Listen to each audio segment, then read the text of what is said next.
All right. So good afternoon and welcome everybody. I'm Anna Plummer. I'm our program coordinator at the Emily Dickinson Museum, and you are joining us now for the poetry workshop Food and Free Verse, a celebration of food through poetry here on our fourth day of the Tell It Slant Poetry Festival. And we are delighted to be welcoming participants from all over the world this week. You may have heard us chatting just a minute ago, and we would love to know where you are coming from tonight. So feel free to chime in now in the chat and let us know. And we will be together for about 90 minutes, during which we will invite your participation through this chat space. And I think we are in for a lot of joy and nostalgia today under the guidance of these two wonderful poets. So it is now my pleasure to introduce them to you. Here with us is Vasvi Kejriwal, who is in Brooklyn, New York. And Vasvi is a former lawyer from India. Her work has been nominated for a pushcart and has been a finalist for the Yellowwood Poetry Prize and the Epiphany Breakout Prize. She's the recipient of the AI Young Memorial Scholarship from the Community of Writers Conference. Vasvi's poems appear or are forthcoming in Rattle, Four-Way Review, Nimrod, Wildness, and elsewhere. She is a MFA candidate at NYU, and she loves discovering the names of flowers she's crossing paths with for the first time. Saranya Subramanian is joining us from Bombay, India today, where it is 12:30 a.m. So especially grateful that you're staying up late to bring us this awesome program. Saranya completed her MFA at the University of San Francisco, and her writing has been published in The Caravan, Anangar, Outlook, Vayavya, The Bombay Review, among others. Her essay, The Cockroach and I, was published by Penguin Random House and won runner-up in the Financial Times Bodley Head Essay Prize. And she runs the Bombay Poetry Crawl, which has been featured in the New York Times. It's an archival space dedicated to 20th century Bombay poets.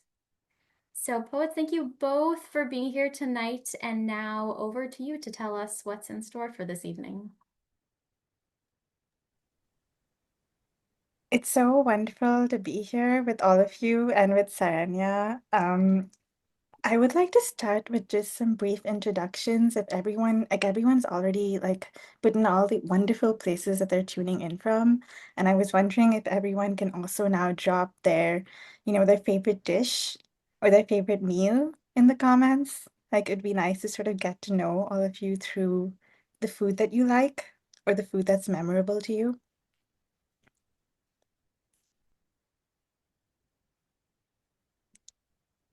Let me start by saying what I'm thinking of. I'm thinking of sambar, even though I'm not from South India, but I am from India, and it's this like great dish that is made with a certain kind of red lentil, and it has a lot of spices in it. So it's got all these amazing healing properties, like tamarind and cloves and garlic. So that's what I'm thinking of, and it's my favorite thing to have when when the winter season arrives.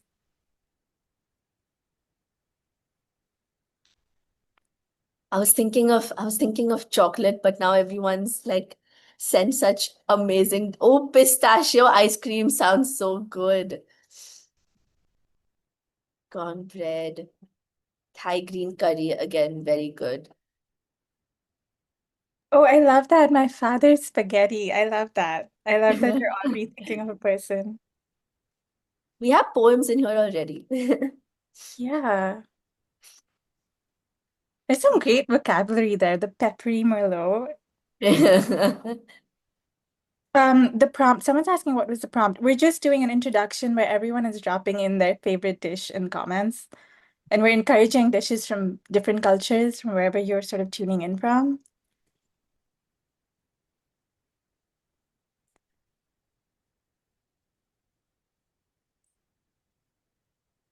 Oh, they're collard greens. Interesting. Very nice. Cannellonis. I love cannellini. Cannellini, shrimp and grits, very good. Very good. Lox and cream cheese! Exclamation point. A great potato niche. I love that there's like the word great before potato niche. Like the great potato Yeah. niche. Like I see an ode poem there. I dream of my mother's canned sweet peppers and pears. That's a poem right there. I love the I It's, dream of. yeah, yeah. It's Oh, but reminding okay, me of it's To not. All the Boys I Loved Before, the movie, because Mhm. Lara Jean loves the canned beans that her mother makes. But sorry, now you were saying. No, no, this person just specified that they're not canned together. It's separate can. Peppers and pears. Samosa with mint yogurt sauce, very good. Yes. Oh, samosas. Give me samosas any time of day. Macaroni and cheese. Wow, there's so many amazing. Wow, it's just like the chat keeps going. Anything my mama makes, really. Okay, that is, yeah, that's Uh, important too. yes, This is a Ira. great preface into actually the poem that we're about to discuss because there's a lot of memory in it and a lot of Yeah. discussion of food as a love language. Glad Um, I've already had lunch. Well, it's midnight where I am, and suddenly I'm hungry and I'm starving. So thanks a lot, everybody, with your amazing dishes. I see Grab. so much in this chat, like, this relation of this idea of this specific food, but not the dish, but the dish tied to a person. Like Yeah, I only was when gonna that say, person makes it, right? like one particular person, so many people have that connection.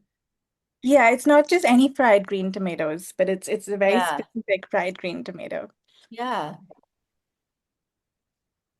Nectarines and pomelos and mangoes. nice. I also like the sound of the word pomelo. I'm very biased towards it. I think if you put it in a Hello. poem, that will be a very musical poem. It'll just roll off your tongue. Yeah. What is a pomelo? A grapefruit. I think it's a kind of a Uh, grapefruit. We call it bijora. most exquisite peach. Now Okay, I that is must have old this. poem right there. The use of the superlatives. I'm just looking at this chat as a great compost heap for great generative material for when you sit down to actually write, when we have the writing Yeah, prompt. And yeah, feel free to borrow the language that the other participants are sharing. Feel free to like jot it down. Like if there's any word that you like the sound of, any adjective, any sort of like hint of memory or hint of what's the word I'm looking for? If you just like the sound of a word, the alliterative sound of a word, and also if you just want to borrow ideas from each other. yeah. Someone writes, I'm awaiting pickled homegrown vegetables from my best friend as we speak. And there's also something to be said there about waiting. Like the idea Mm, of when food arrives on the table, then, even if it's an onion, then what are the different hands it's gone through? What are the different processes? Who has handled your food? yeah. Uh, how has it reached you? Even the day to day, I feel like I spend most of my time during the day waiting for the next meal or like thinking about the next meal. Maybe it's just me, but it's kind of like I see it very common in India that we kind of shape our day according to food, not according to meals particular. That's so I love interesting. peaches, peaches, and more peaches. I love that. I I love love munch. munching on fresh capsicum. Honestly, I've done that, and the red and yellow peppers are so delicious. You should just like dip them in hummus, and it's so crunchy and it's so good. Also, I don't know if you knew this, but I recently discovered that capsicum is the Indian English word for bell pepper. And it's not very commonly used in the West. And I find that really interesting that we're bringing in different Englishes into this. Huh. Yeah, I also think it's the way that the vegetable grows because it's not as peppery when it's grown in South Asia because they're bigger, but like they're grown like smaller and like more like pepper in the north. So I think that's also why. Root beer floats. I love that. Yeah. Mango That's great lassis. comfort food. Yeah. Oh, granddaddy's fried catfish and hush puppies. I love that. So yeah, definitely a lot of nostalgia in all of these prompts. Mm. And it feels like it's a lot of Like instinct. My mother's plum tart. Oh, I love that. Okay, we're gonna do this for maybe 2 more minutes. Keep them Yeah. coming. Keep them coming. You can sort of like even name two dishes if you're not able to pick one and you feel like you're betraying another. You can even mention an ingredient if you want, if you really want to deconstruct the dish.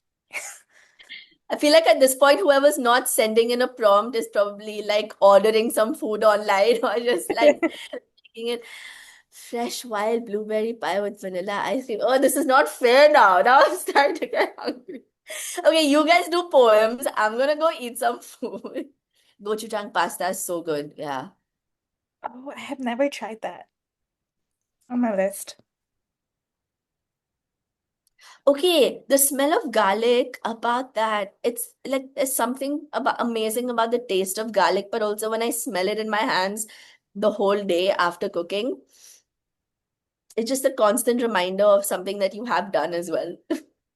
Yeah, I think it's great that there's like this, you're bringing in olfactory senses here, and also just the idea of something lasting or like food remaining with you after consuming it. Yeah. Uh, that's an interesting thought to sort of dwell upon when you're thinking of food.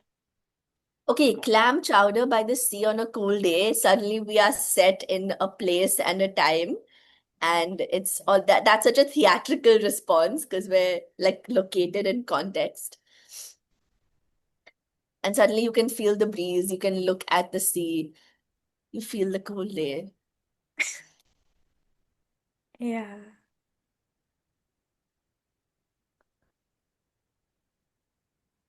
I love the hand-picked raspberries baked into a flaky pie. Like there's just something very specific about that Yeah, image. yeah.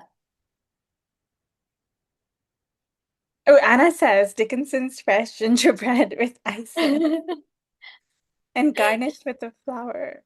That sounds so good.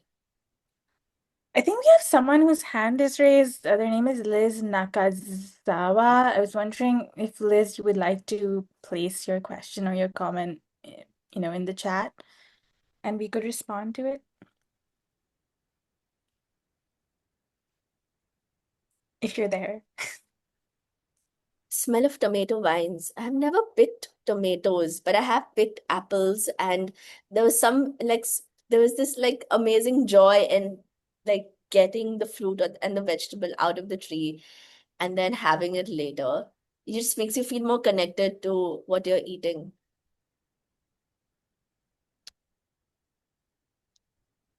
I love the way the water feels as it is released when biting into the skin. Wow, very visceral. That's very visceral.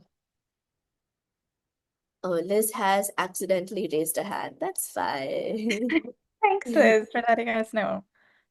The aroma of lemon blossoms. What is that? Dirty chai with whip. Okay, okay. I think now we're gonna move on to the poem. I think we've got some great ideas here, and this is just Yeah. great that, yeah, I'm hungry, maybe too hungry to actually talk about Yeah. poems, but let's go. Um,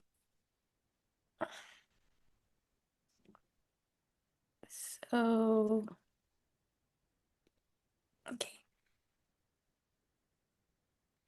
Hope you can see my screen.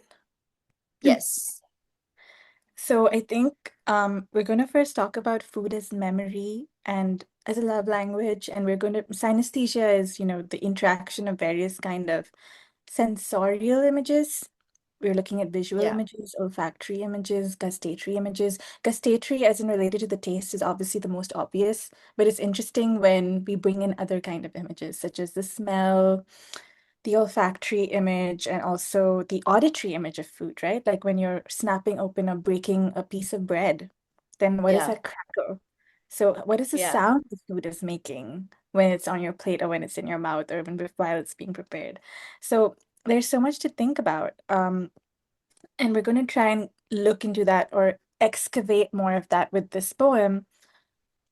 Um, Before we go in, I'm just going to quickly read this quote because I think it's one of my favorite quotes when it comes to food poetry, and I would highly recommend this book called Eat This Poem that pairs various recipes with poems that almost read as an ode to that dish or an ode to an ingredient in that dish. And it also makes for a great gift if anyone's interested. Um, so I'm just going to read out the first bit because it's really long. Um, Both the cook and the poet are makers. One holds the knife, the other a pen. One grinds fresh pepper over a mound of tender lettuce, while the other adds a period to the end of a sentence or a dash to the end of a line.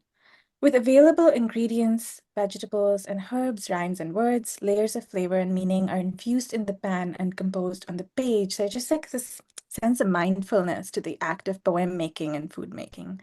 And I think that is why both of them, in a way, like can be so nourishing.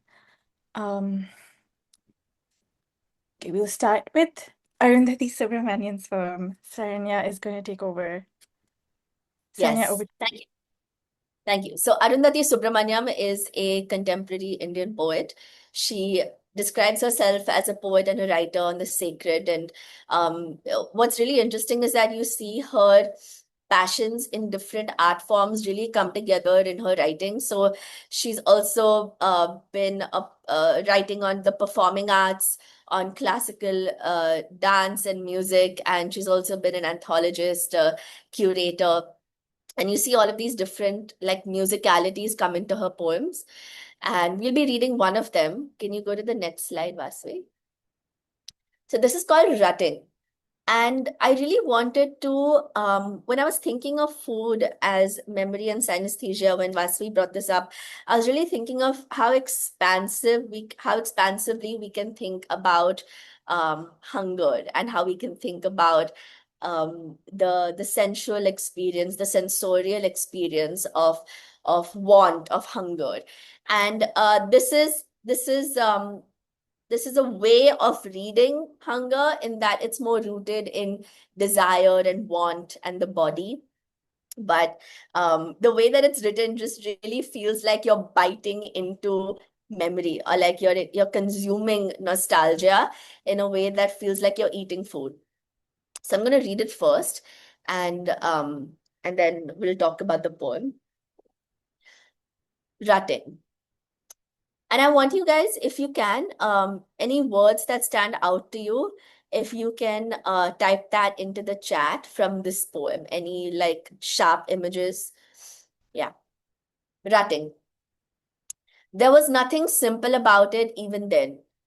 An 11-year-old's hunger for the wet perfection of the Alhambra, the musky torsos of football stars, ancient Egypt and Jacques Cousteau's lurching empires of the sea, bazaars in Mughal India, the sacred plunge into a Cadbury's five-star bar, Kanchenjunga, kisses bluer than the Adriatic, honey stain of sunlight on temple wall, a moon-lathered Parthenon, draft of northern air in Scottish castles, the child god craving to pop a universe into one's mouth.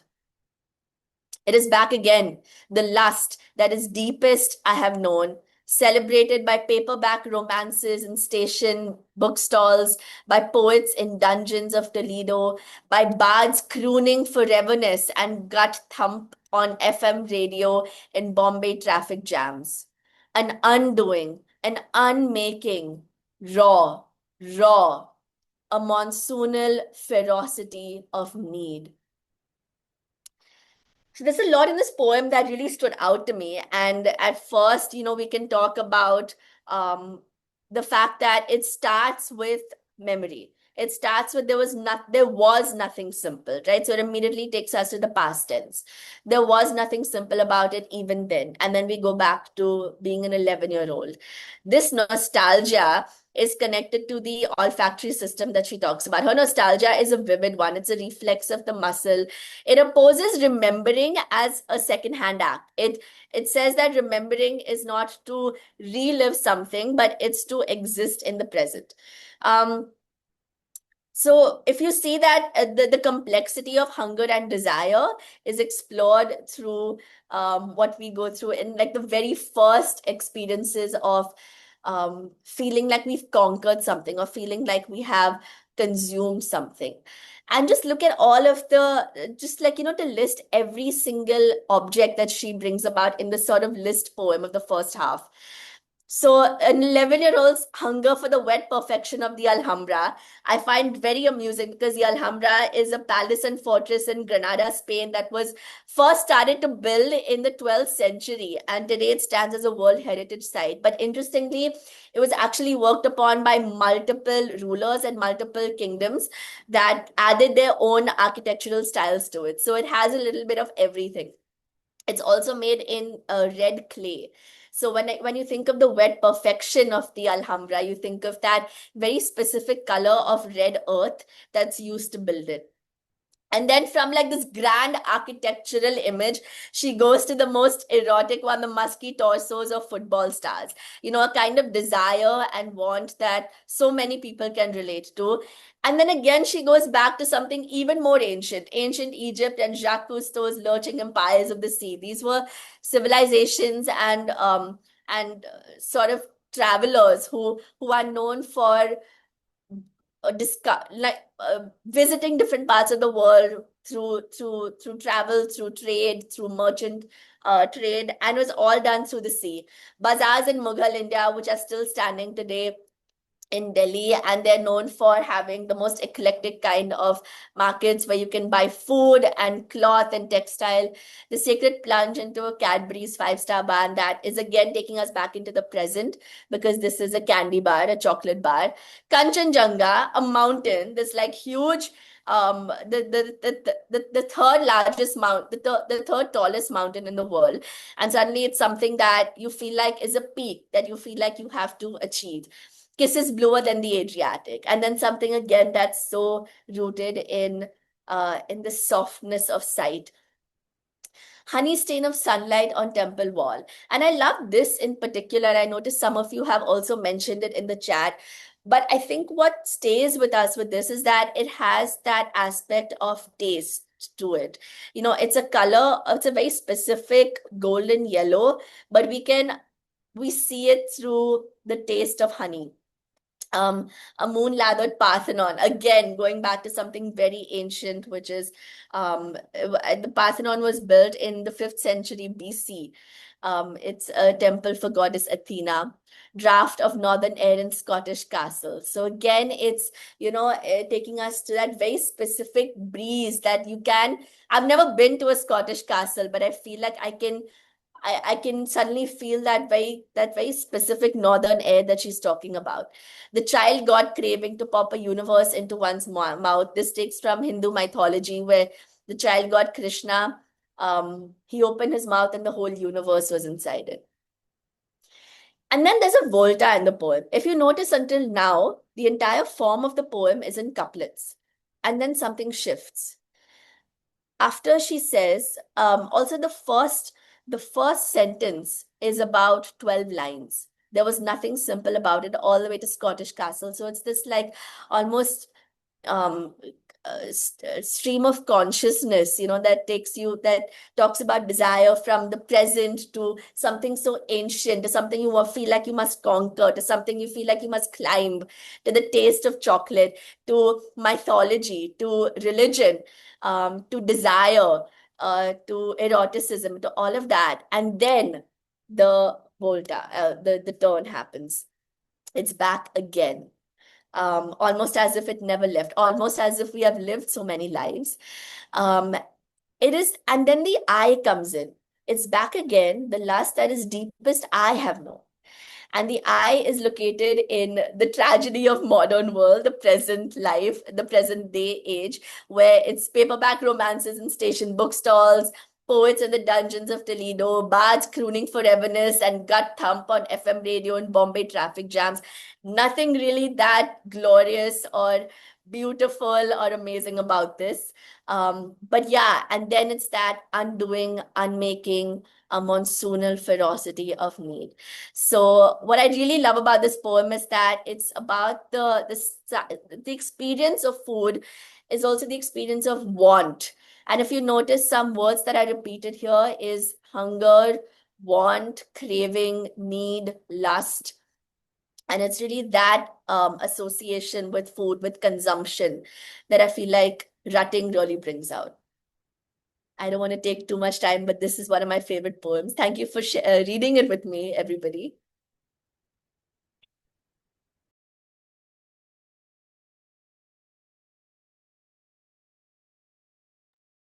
Thank you so much for that, Saranya. That was so beautiful. I love Arundhati Subramaniam, so that was such a great unpacking of that poem. We're now going to read a poem by Diane Lockwood. And I personally like you can read all about her on Poetry Foundation. She founded Terrapin Books, which is a publisher, and they still publish books, and she serves as a publisher on there, doing really good work. And she has this book called What Feeds Us, this book of poems, really rooted in a lot of food poetry, and it won the Quentin Howard Prize as well. So I'm gonna now read one of her poems. I'm gonna quickly read it out and then start unpacking it. I can't wait to hear what you liked about it or what you noticed in the chat. For the Love of Avocados by Diane Lockwood. I sent him from home hardly more than a child. Years later, he came back loving avocados. In the distant kitchen where he'd flipped burgers and tossed salads, he'd mastered how to prepare the pear-shaped fruit. He took a knife and plied his way into the thick skin with a bravado and gentleness I'd never seen in him. He nudged the halves apart, grabbed a teaspoon and carefully eased out the heart, holding it as if it were fragile. He took one half, then the other of the armadillo-hided fruit, and slid his spoon where flesh edged against skin, working it under and around, sparing the edible pulp. An artist working at an easel, he filled the center holes with chopped tomatoes, the broken pieces, made whole again, merged into two reconstructed hearts. My boy, who'd gone away, angry and wild, had somehow learned how to unclose what had once been shut tight, how to urge out the stony heart and handle it with care. Beneath the rind, he'd grown as tender and mild as that avocado, its rubies nestled in peridot, our forks slipping into the buttery texture of unfamiliar joy, two halves of what we shared. I specifically really like this poem because of the way it does juxtaposition. There's obviously a parental relationship, and I think it speaks to the nostalgia that everyone was talking about in the chat earlier with, their mother's this and their grandfather's that. But this is sort of set from a POV of a mother. Uh, and there's some great sounds in here. And I don't know if you noticed this, but I usually love a poem that is written in strict form, but we can't tell that it is written in form because of how seamlessly or effortlessly the form is sort of like adhered to. It just flows. And I don't know if a lot of people could tell, but there's a very strict form in this poem. It's not just the quatrains or the four-line stanzas, but it's actually this 14th century ancient French poetry form called Rimas dissolutas. And in that form, the last word of each line rhymes with the corresponding word of that specific line. So if we have child, so we'll notice the ending word of each first line of each stanza. Yes, it's Rimas dissolutas. Thank you, Scott. So there's child, plied, fragile, which is slant rhyme. Then there's easel. So it's not complete rhyme, but there's a slant rhyme. And there's obviously Diane Lockwood has tried to depart from the form where it's required, but still trying to keep to near rhyme or slant rhyme.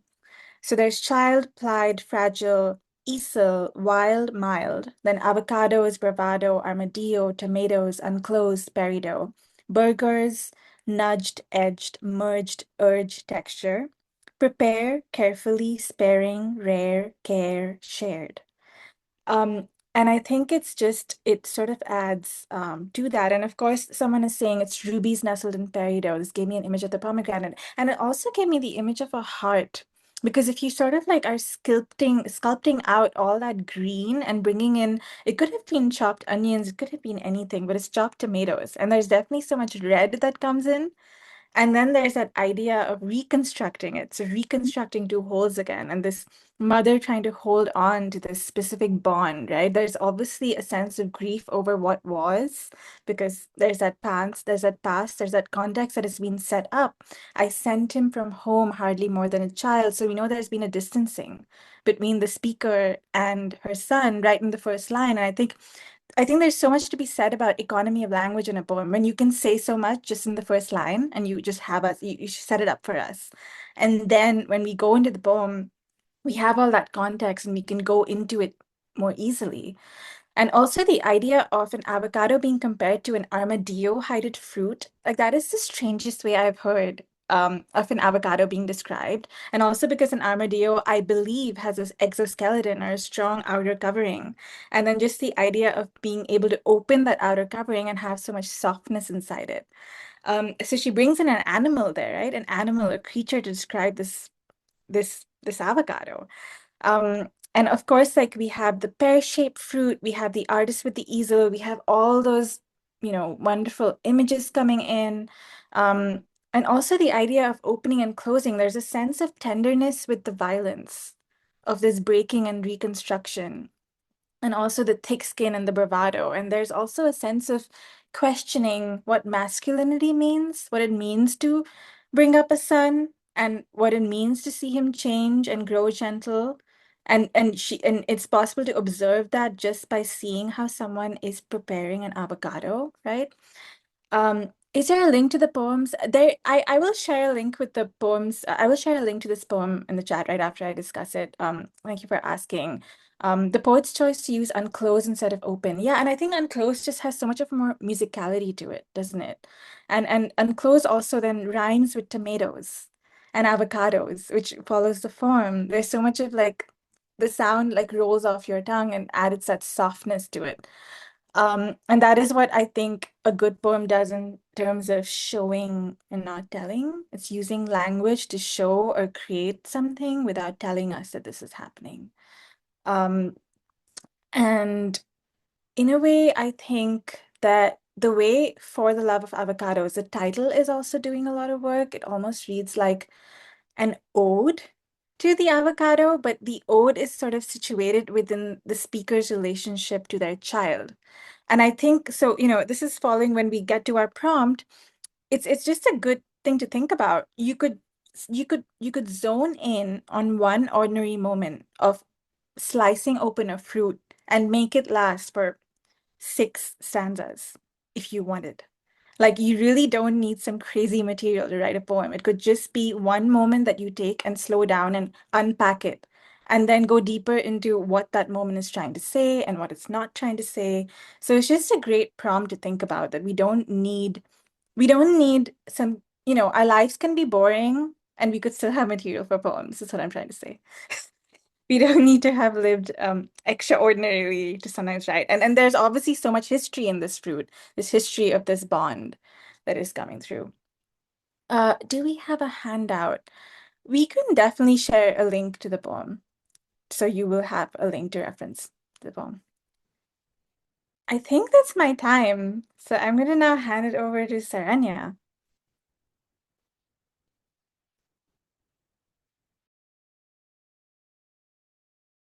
Will you go to the next slide? Yeah. Okay, we're going to do a quick writing exercise before we, hand over to the next poem. We'll just take 10 minutes. And if people are done within 5 minutes, please feel free to share what you've got down in the chat and share it with everyone. You could basically just think of your favorite ingredient or your favorite meal. You could choose to get very specific and Google the definition of it. The idea of Googling the definition of this favorite food, even if it's salt, even if it's an onion, even if it's as basic as that, is that sometimes Google will use certain descriptors to describe the food that you love that you would have never thought about. It's happened to me before when I was looking up the definition of okra. And there's just something about that definition. Feel free to steal language from that definition and use it in the poems. There's some words that stand out to you. And then just do an instant associative sort of writing exercise where you think of this particular food and you just sort of write down the first person that comes to mind or a certain relationship. And then after that, a place. It could be very specific. It could be a city, a country, or it could be a living room. Then an animal, like Lockwood does with the armadillo hided fruit, and the texture and size and demeanor and color of the animal. And a thing, an object. It could be any object. It could be a tangible object or an intangible object. But basically, just feel free to do a free write. So we're going to start the time now. Yes. So everybody feel free to share if you like.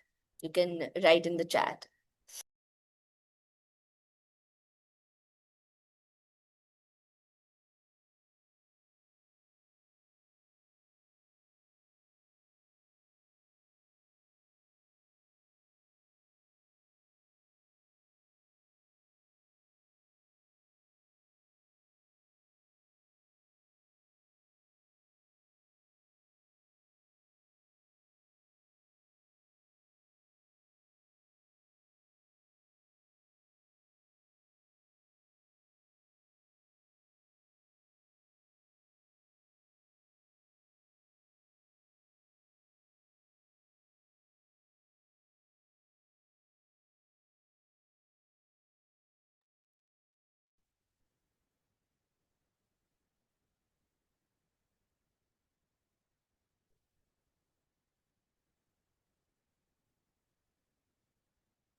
There are about 5 minutes to go.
You could feel free to go beyond the prompts on the screen, just replying to Diana, if there's, if that's what's happening organically.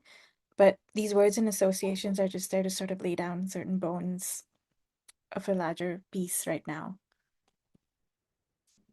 We have about 2 minutes left, and please feel free to share whatever is coming up for you in the chat, if anything interesting is coming up for you.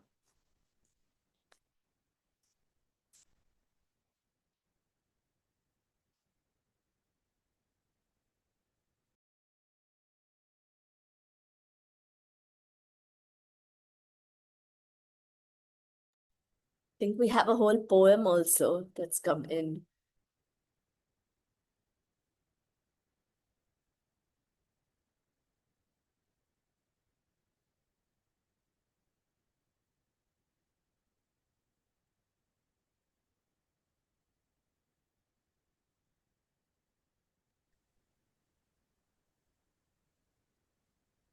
Yeah, I love the gargantuan and the elephantoid. Yeah. I just love when I read any peculiar words that are not common. I love how line breaks are accentuated with the M dash in this poem. Very Dickinson. Very That's Emily Dickinson. that's The true. end. Yeah.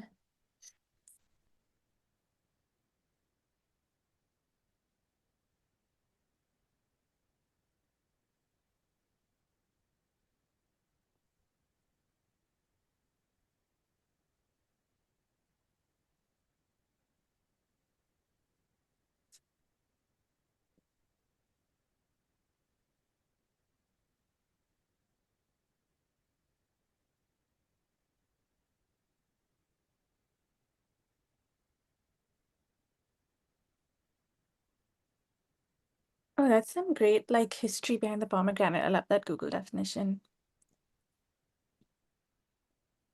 So let's go.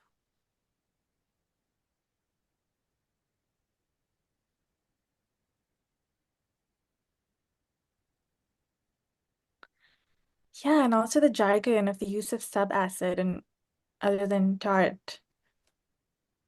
That's interesting.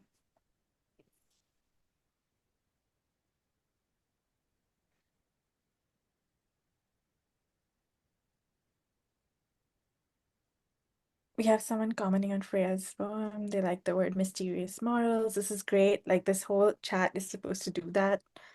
Yeah. Where people, pick out what they like in each other's findings. I love garlic as a grandfather of mine, and that shagged carpeted space between his kitchenettes.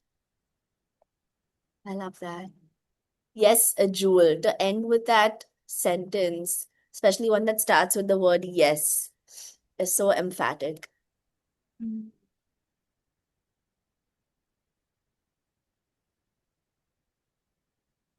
Also to end with that, it's such a like there's such a finality to it. Great. Yeah. I never ate an actual fig.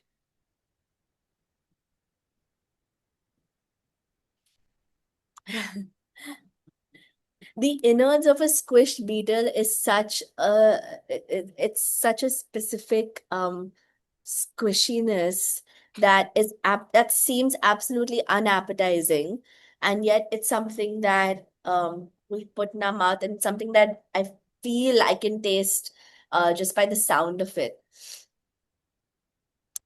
I word also squish. think there's something about, sorry, you were saying. I'll let you complete. I was gonna say the innards of a squish beetle. I was gonna second what you said. And I was going to say there's just something about bringing in the unwanted in a poem Yeah. is so important to bring in the unseen, the forgotten, the not so pretty parts. Because I think poems tend to be looked at as pretty objects, but they don't have to be. In fact, especially when talking about food, there's a certain sense of bringing in the exiled food or food that is left over, food that is not considered, or even images that are not considered beautiful enough to consume. And I think bringing that in here is so important. Um, we have someone doing okra and pav bhaji. Oh my God, I love pav bhaji. Rasam. We have the streets of Goa and pav bhaji. I love that. That's a poem.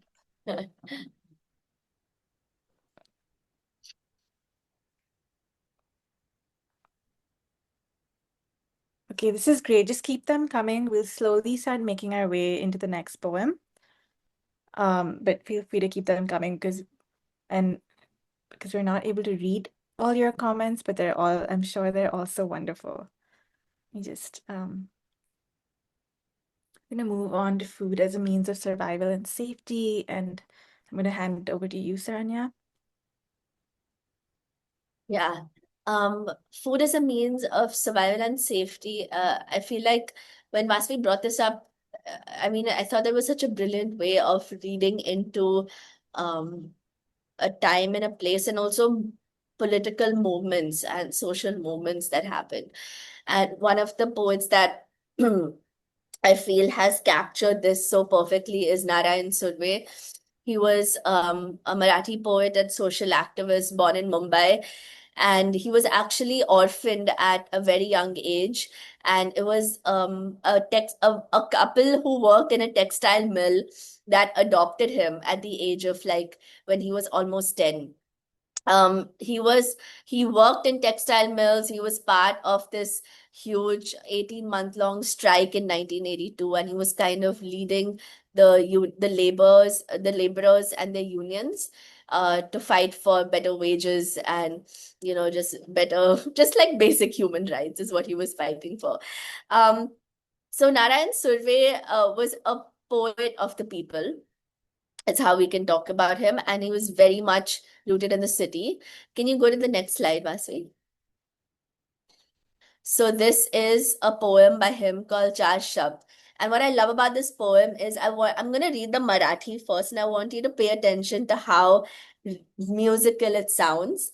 And then we can talk about how this musicality really helps in a protest poem, because that's what this was. This was sung at the protests when the unions were fighting for higher wages and when they were fighting for better working conditions and living conditions. So just imagine this being sort of sung in a loudspeaker at a rally, at a workers' rally. चार शब्द. रोजीचा रोटीचा सवाल रोजचाच आहे. कधी फाटका बाहेर, कधी फाटका आत आहे. कामगार आहे, मी तडपती तलवार आहे. सारस्वतानो थोडासा गुरनार करणार आहे. थोडे साहिलेले, पाहिलेले, झोकिलेले आहे. माझ्या जगाची गंधनेवाही त्यात आहे. केव्हा चुकलो, मुकलो, नवे शिकलोही आहे. जसा जगत आहे, तसाच शब्दात आहे. रोटी प्यारी खरी अनखही काही हवे आहे. यासाठी माझे जग राजमुद्रा घडवीत आहे. येथूनच शब्दांच्या हाती फुले ठेवीत आहे. येथूनच शब्दांच्या हाती घडके मी देत आहे. एकटा चालो नाही युगीची साथ आहे. सावध असा तुफानीची हीच सुरुवात आहे. कामगार आहे, मी तडपती तलवार आहे. सारस्वतानो थोडासा गुरनार करणार आहे. And the translation: I'm run ragged in and out. My daily bread is my daily doubt. I'm a worker, a flashing sword, set to slash through the literary horde. Don't you quiver, don't go tut tut. My sins will be venial, Mr. Saraswat. I've watched, I've heard, assessed it all. I've turned it into what you'd call my signature scrawl. All those learnings, losses, all that mess. As I live, I write, so I confess. Bread is dear, but I need more. I burn my brand into your door. To my words, I offer flowers. I give them swords, release their powers. I'm not alone. Our time has come. Beware, what follows is the storm. I am a worker, a flashing sword, set to slash through the literary horde. Don't you quiver, don't go tut tut. My sins will be venial, Mr. Saraswat. Food is a very political being, especially in India, where it's very much it's indicative of one's caste, one's class, privilege. And when he says, the question of roti, which is bread, which is like the most basic necessity, when he says that this is what I'm fighting for, and he says that in reference to Mr. Saraswat, that is the upper caste Brahmin man that he's talking about. So is Saraswat a person? But yeah, so Saraswats are a community of upper caste people. So that's who Narayan Surve is talking to. Well, the very second word of the poem is roti, which is exactly what bread is.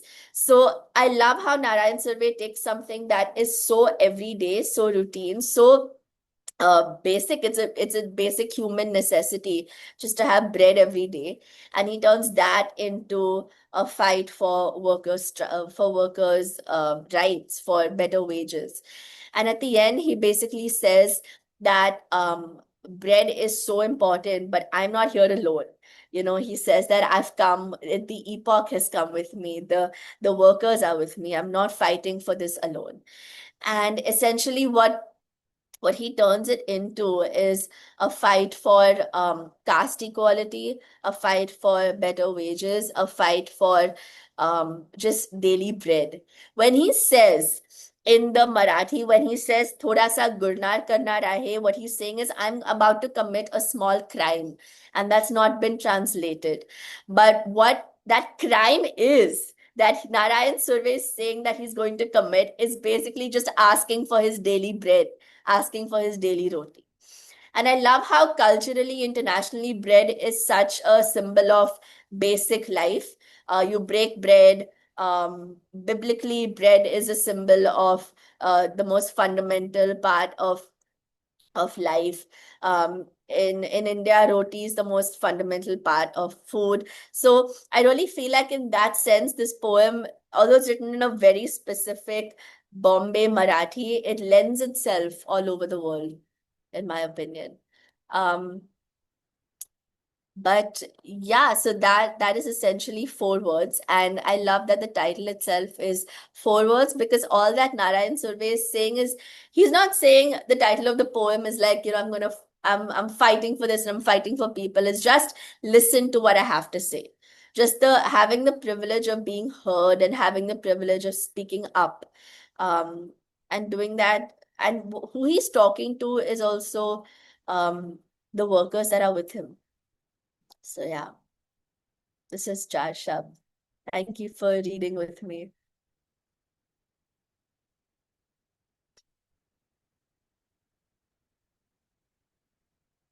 I'll hand it over to you, Vasvi, for the next poem. Yeah, I just wanted to add that I agree with so many of the comments that the translation loses so much of the musicality of the original. There are just certain words that you cannot replicate from one language to another. And yeah, the refrain in the original was great. The ahe at the end. Yeah, and I think that that's what Jerry Pinto is trying to maintain. Was it a song by chance? That's what I'm saying. So a lot of Indian poetry is very performative. So it's almost written to be sung. It's actually sung to be written. So, like I said, we have to imagine that this was sung at protests, and this was a poem that was sung at the rallies that the workers were fighting for. And that's why the language is so basic and it's almost conversational, and it's like the simplest language, and through that he's speaking of such rebellious, revolutionary things, which is just equal rights and like, respect. Thank you. Thank you for that. Okay. Before we move on to the next poem, I also just wanted to share that some people asked for the PDF, and we can add a link to the PDF to the event page right after this event is over. So you can refer back to that page in some time to, get a link, access a link to the PDF where we'll be adding all these poems. Um, and until then, you have the link to the poems, which we both have added to the chat, or Saranya very kindly did. This next poem is by Naomi Shihab Nye, who is, I'm sure so many people have heard of Naomi Shihab Nye, almost needs no introduction. She was born to a Palestinian father and American mother, and she's got various accolades. From 2010 to 2015, she served as the Chancellor of the Academy of American Poets. She's received lifetime awards. She's authored so many books. She's a great orator. I've heard her speak. So speaking to the oral tradition of poetry that Saranya was talking about, she has this bellowing voice when she reads her poetry at readings. So I am not going to be able to do justice to it, but I'm going to try. And it just there's this sense of conviction when she's reading her poems. Um, and this next poem, so I'm going to quickly read it. Please feel free to drop what you liked, what you noticed, what you saw, what you appreciated in the chat, what spoke to you. Um, The Traveling Onion by Naomi Shihab Nye. It is believed that the onion originally came from India. In Egypt, it was an object of worship. Why, I haven't been able to find out. From Egypt, the onion entered Greece and onto Italy, thence into all of Europe. Better Living Cookbook. When I think how far the onion has traveled just to enter my stew today, I could kneel and praise all small forgotten miracles. Crackly paper peeling on the drain board, pearly layers in smooth agreement. The way the knife enters onion and onion falls apart on the chopping block. A history revealed. And I would never scold the onion for causing tears. It is right that tears fall for something small and forgotten. How at meal we sit to eat, commenting on texture of meat or herbal aroma, but never on the translucence of onion, now limp, now divided, or its traditionally honorable career. For the sake of others, disappear. I mean that ending rhyme always gets to me because there's no rhyme in the poem before that, and then we have that the last four lines, career and disappear, it's definitely drawing a lot of attention to itself with that rhyme and also choosing to end on just a one word line, just disappear. That's taking up all that space. There's a lot of like emphasis definitely there. Honorable career, also just the idea of this personification of the onion, right? And which sort of enters when I would never scold the onion. So automatically the speaker is being put in this position of authority, is being put in this position of, bigness or this power dynamic between the onion that is invisible, but also sort of like insinuating that the speaker can scold the onion. You would only say, I would never scold the onion because you think you could scold the onion. And there's just an interesting dynamic there, this conversation that is happening between the onion and the speaker. And then, of course, we have the career of the onion. And when I think of career, I think of legacy, I think of length, I think of a long time of serving and a huge sacrifice or a huge period of service. So again, there's so much work that the word career is doing. We don't really think of an onion having a career, do we? So there's so much work that that word career is doing, just career and nothing else. Someone saying, yes, the ending lands so deeply. Thank you, Kate, for sharing a link to the poem for everyone. Really appreciate it.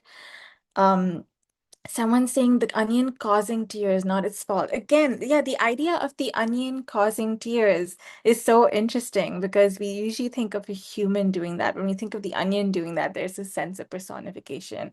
I think also someone mentioned the Google definition of a pomegranate in the chat, and we're talking about how it's one of the oldest cultivated fruits and how it, comes right down from the Mediterranean, and there was like a sense of location there, which I thought was really great. Yeah, it was a long culinary history rooted in Mediterranean Western Asia. And I think there's something about bringing in those definitions of the history of the ingredient into your poem if you would wish to. And there's also this sense of when I think of how far the onion has traveled, of course, that's personification right in the first line. Um, it sort of makes you, or at least makes me, I can't speak for everyone, it's almost like the speaker is trying to evoke a sense of gratitude and praise. And I read this as an ode to the onion, and also like that there's been a sense of pilgrimage. There's a journey that has happened. And also the whole all small forgotten miracles and the crackly paper peeling on the train board. And this poem is very accessible. It's very simple. It's styctic. So STICHTIC. It's a styctic because it's just one stanza. It's not really following anything. There's no stanza breaks. There are no silences. And because this is a narrative poem, and there is a clear speaker and a clear addressee, which is the onion. It's interesting that we see a turn in the poem when the turn appears at how at meal we sit to eat. So we start with the onion, we start with the history of the onion, and then we start with the speaker, like not feeling this complex dynamic with the onion for causing tears, but also feeling grateful for the onion. And then the sense of how at meal we sit to eat. We is where the first time there's a sense of collective, there's a first person plural that enters the poem, and then it sort of becomes a poem about community. And before that, there's no sense of community. But then this poem is turned into a poem about community by then bringing in the we and the meal and the translucence. Um, and also the idea of someone mentions the smaller internal rhymes, or Saranya mentions that the meal and the eat so good, and the translucence of the onion to disappear. There's obviously a sense of sacrifice. Um, I would now like to just like, this is not really a prompt, but these are just some questions to think about when thinking of this poem. Like, what are the various forms that invisibility can take for you personally? And would you like to recognize and acknowledge the presence of these invisible forms or grant them more visibility in your life? This is the onion here, but it could be, salt dissolving into a broth and disappearing. It's there, but it's not there, but it's doing so much for you.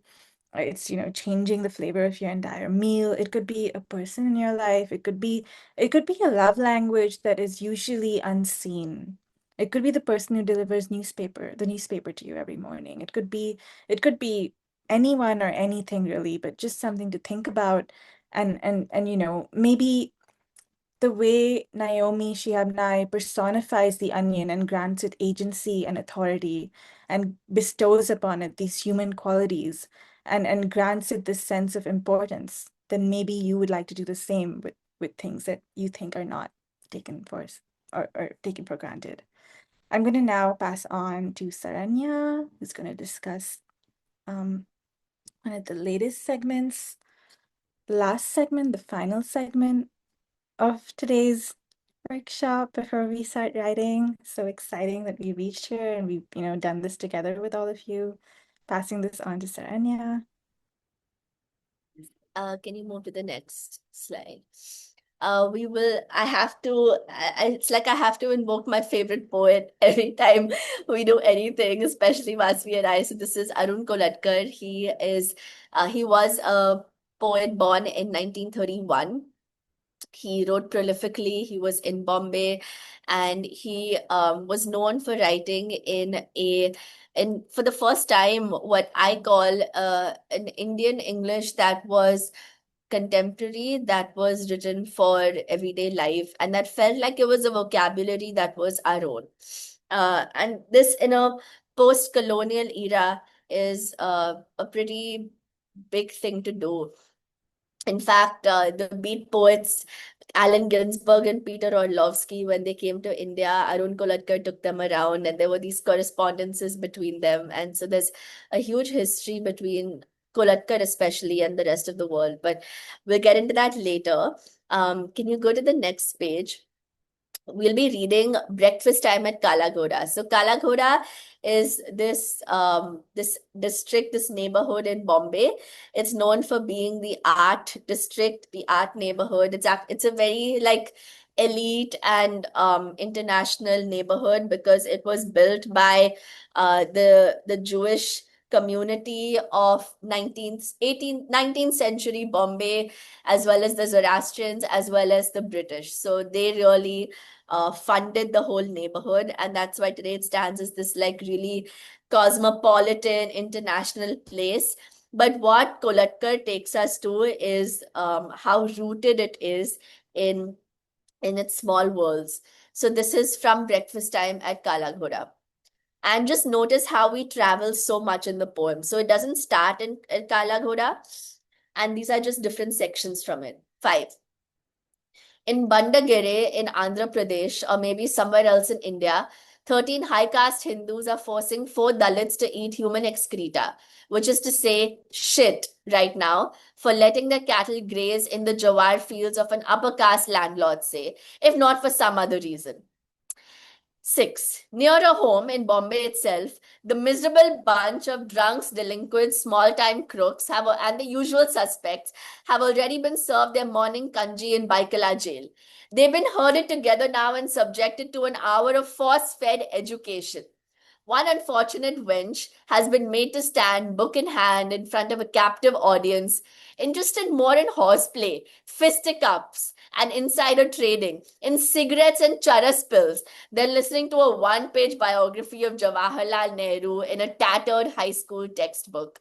All attempts the reader makes to decipher the text before him and string syllables into words.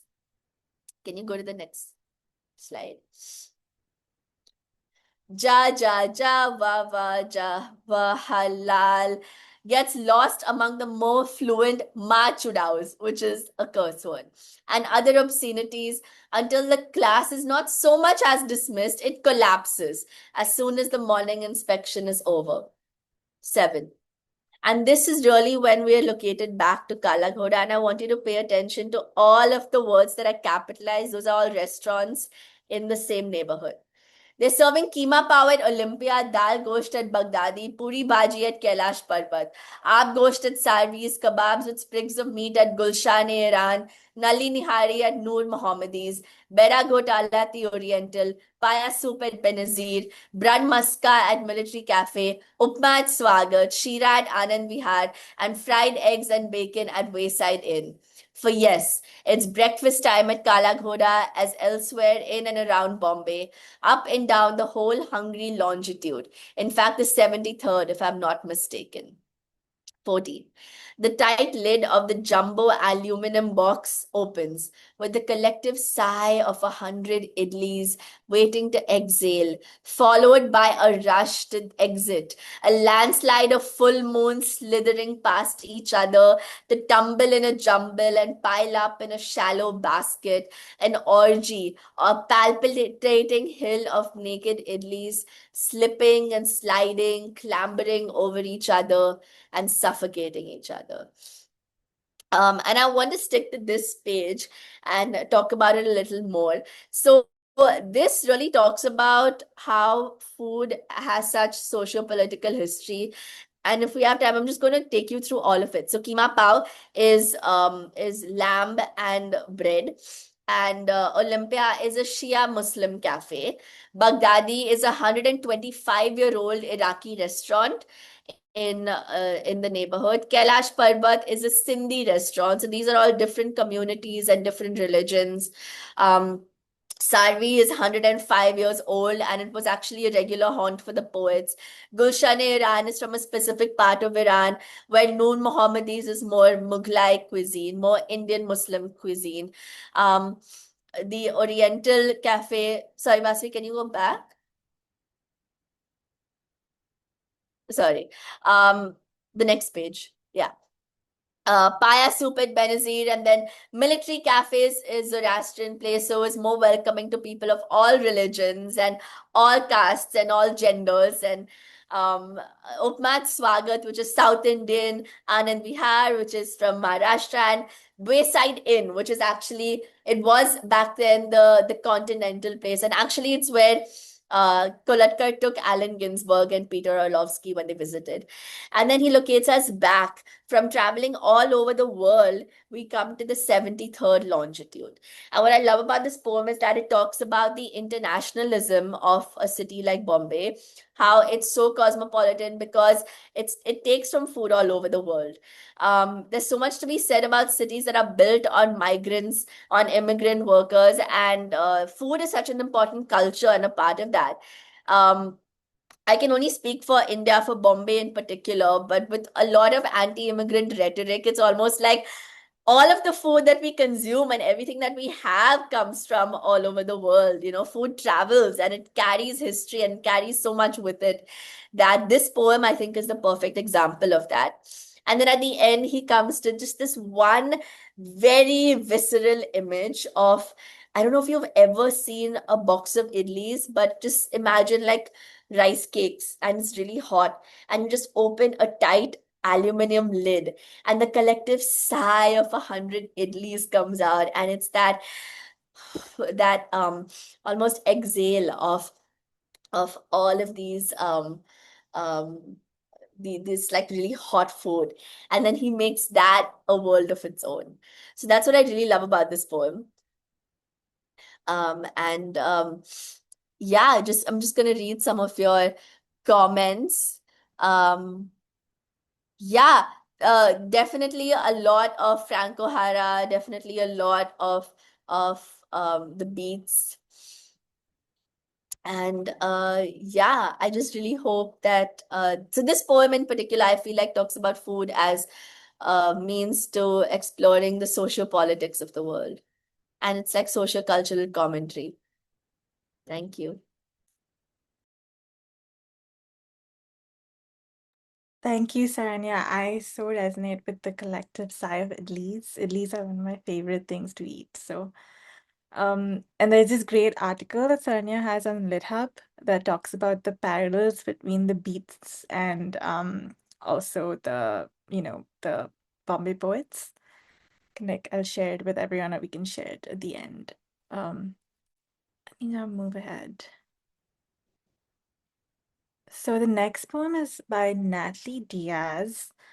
And for those of you who don't know, she won the Pulitzer for her book Post-Colonial Love Poem. We'll be reading a poem from her collection, When My Brother Was an Aztec. And she is born in a part of the Gila River Indian community. Now she teaches at Arizona State University if anyone wants to learn how to write poems under her, which I think would be a dream, personally. Let me just now move ahead. I'm going to quickly read this poem. Why I Hate Raisins, Natalie Diaz.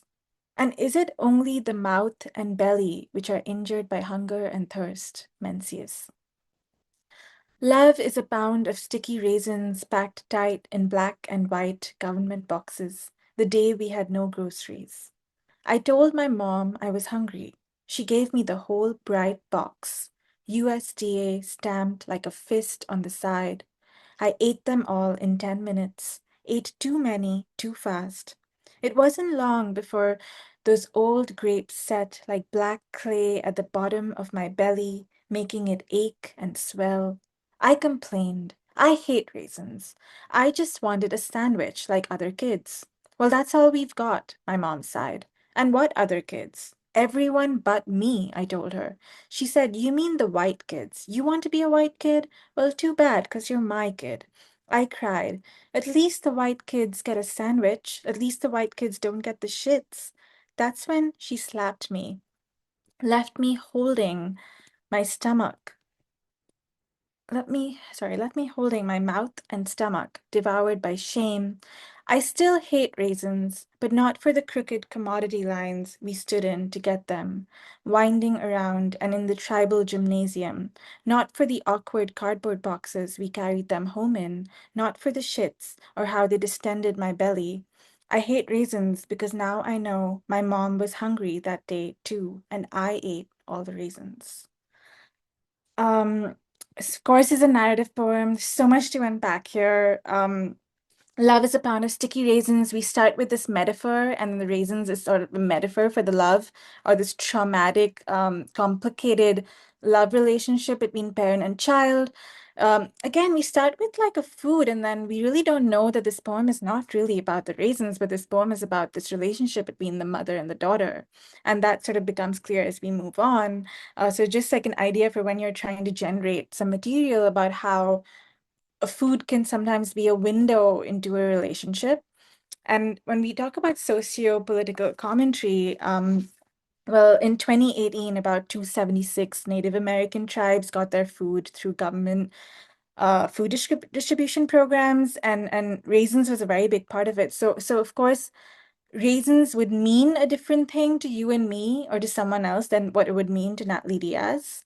And so it's really important to also then excavate what food means to you and then go deeper into that in a poem. That could be an interesting way when you sit down to write.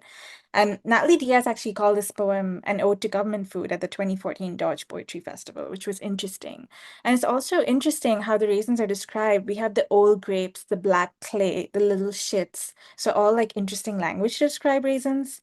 Um, and again, it's this idea of the Mencius quote, who's a Chinese Confucian philosopher, and how, Mencius spoke a lot about the rights of the common citizen. And so to bring in, and is it only the mouth and belly which are injured by hunger and thirst? There's also a sense of hunger not only having a physiological impact on the body, but also a psychological impact. And I think for me personally, that someone uses the word Saranya uses the word jarring, which I thought was great. And yeah, like a fist on the side, the USDA stamp, like that. There's so much violence there. The USD is stamped like a fist, and that's like a great simile, right? That's a great example of a simile because I believe when you have a simile in a poem that's not trying to shout out and say, "Hey, look at me, I'm a simile," I think that's when it's doing the work that it needs to be doing. You're not just using a simile then for the sake of it, but it's serving the entire universe of the poem and what the poem is trying to say. Um, but that ending of how there's almost like a turn in that I still hate raisins, but not for the crooked commodity lines we stood in to get them, but not for the awkward cardboard boxes we carried them home in. But I hate raisins because now I know my mom was hungry that day too, and I ate all the raisins. So there's this first idea of I hate raisins because I don't want to eat them, I want a sandwich. But now looking back, there's also a change in tone, a change in shift, a change in perspective. I hate raisins because my mom was hungry and I ate them, which I think is it like the first time I read this poem, it definitely that is what stuck with me. There's a sense of movement in time and how time also changes the way we look at relationships and foods.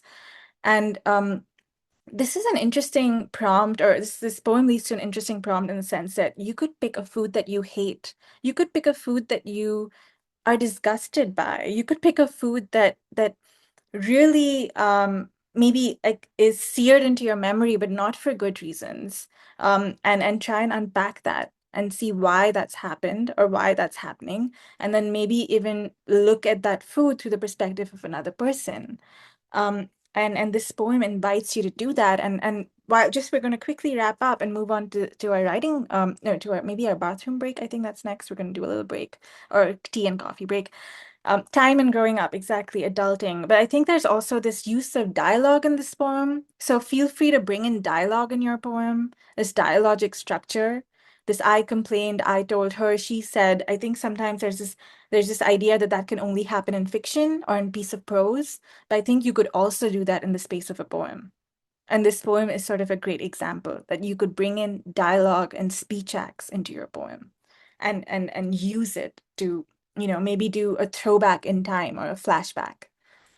Um, that's just like some elements of craft if you really want to get down to the craft of this piece and what is happening here from a craft perspective. Um, okay. Now we'll move on. Before we get to the writing prompt, we'll take a quick tea or coffee break. Should we come back? Yeah, we'll be back. We'll just take a 1 minute break because we're running low on time. So maybe we'll be back by 4:22.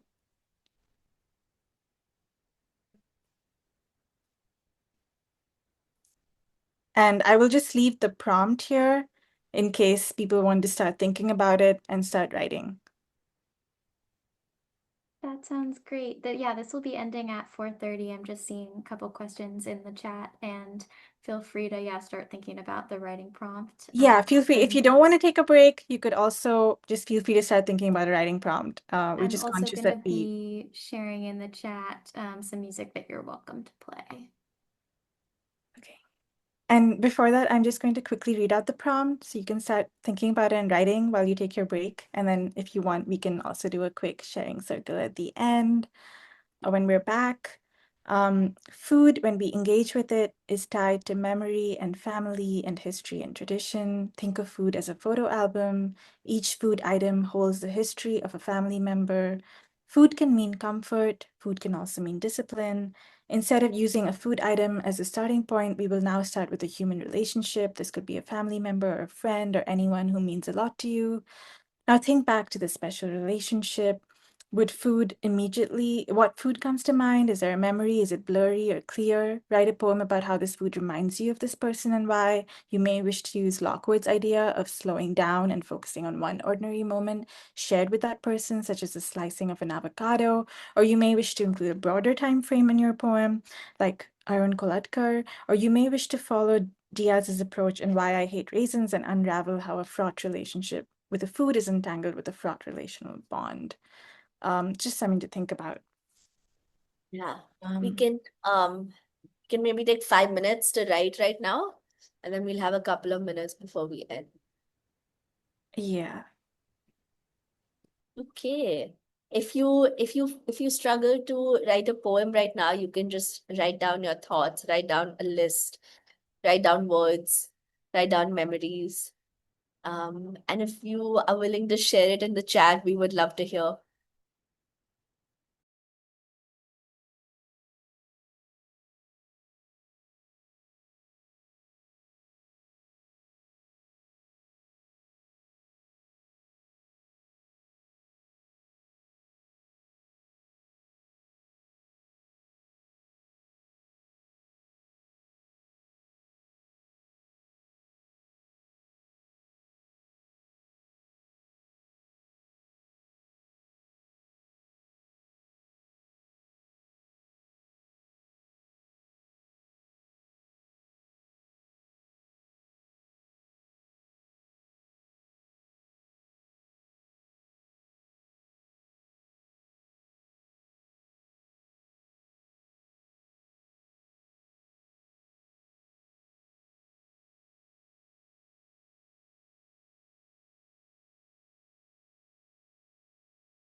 We have little over a minute.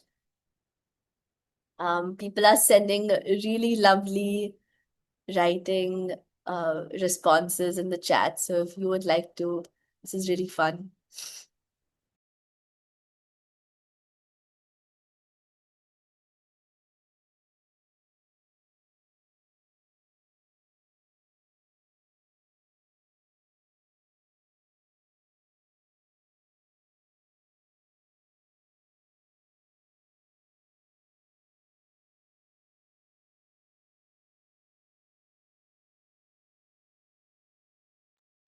Feel free to keep sharing what you have in the chat. Think of this as like a big sharing circle. That's what the chat is for. Oh, I love how Ira takes us to a place through food.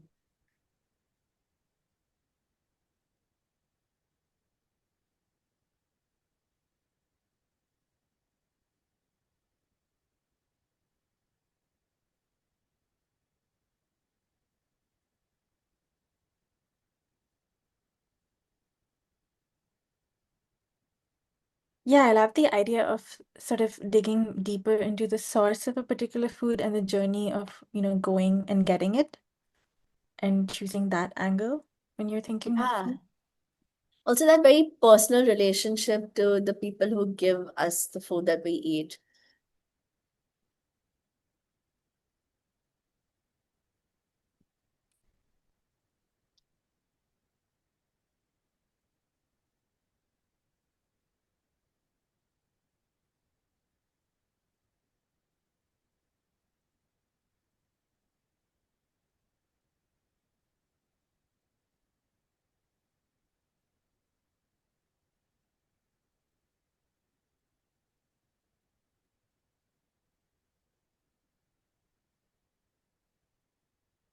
Okay, so I think we've now come to the end of our break slash writing time slash everything, sort of just trying to tie up the loose ends of this workshop.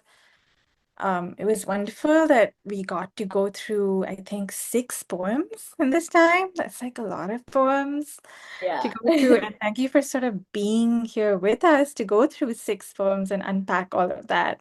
We've thrown so much information at you, and I hope like there's something that has stayed with you at the end of this.